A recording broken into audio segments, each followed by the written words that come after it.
आत्मा और भूतों की दुनिया बहुत ही रहस्यमय है। जिनका उनके साथ सामना होता है केवल वही लोग ही मानते हैं। बाकी जिनका उनके साथ सामना नहीं हुआ वो इसे अंधविश्वास मानते हैं। कभी कभी ऐसी भी घटनाएं सामने आई हैं जो कि आत्माओं के वजूद को मानने पर मजबूर करती हैं। ये कहानी भी कुछ ऐसी ही है। एक शख्स कुणाल जो बिजनेस के काम से कनाडा गया था। उसे कनाडा गए 2 दिन ही हुए थे। उसकी पत्नी जो कानपुर में रहती थी और उसका बेटा अमेरिका में पढ़ाई करने गया था। इस परिवार के साथ सब ठीक चल रहा था कि एक दिन पत्नी की तबीयत अचानक खराब हो जाती है। उसे दिल का दौरा आया था। पड़ोसी बिना किसी देरी के उसे अस्पताल में एडमिट करा देते हैं, जहां पूरे दिन इलाज होने के बाद एक दुखद खबर आती है कि उस औरत को नहीं बचाया जा सका। उस औरत ने अस्पताल में अपना दम तोड़ दिया था। पड़ोसियों में मातम फैल जाता है। पड़ोसी कुणाल को सब बता देते हैं। कुणाल ये सब सुनकर गम में डूब जाता है। वो कानपुर जाने का बंदोबस्त करता है। अचानक रात में उसकी भी तबीयत खराब होने लगती है। वो पास के ही अस्पताल जाता है, जहाँ पे डॉक्टर कुछ दवाई लिख देता है और कहता है घबराने की कोई बात नहीं है। कुणाल अस्पताल से अपने होटल के रूम पे पहुंचता है तो वो ऊपर से नीचे तक कांप जाता है। वो देखता है उसकी पत्नी जो मर चुकी है वो उसके होटल के रूम के बेड पर बैठी मुस्कुरा रही है, मानो वह अपने पति के आने का इंतज़ार कर रही है।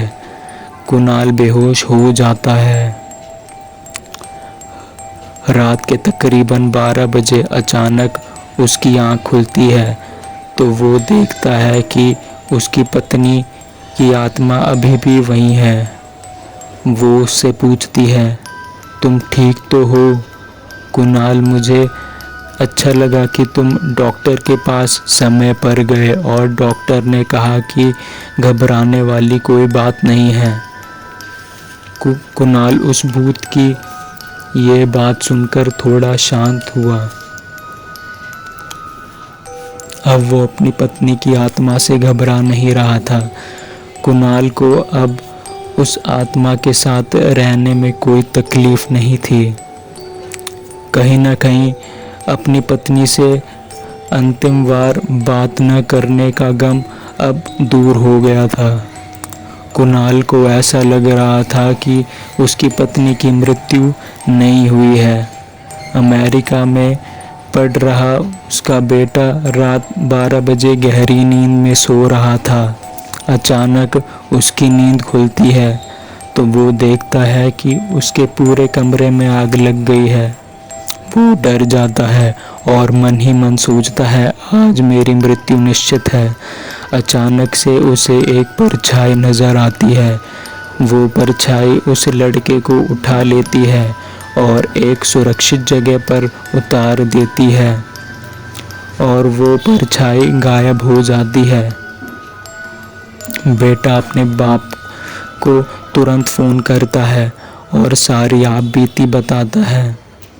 पिता उसे सारी बात बताते हैं।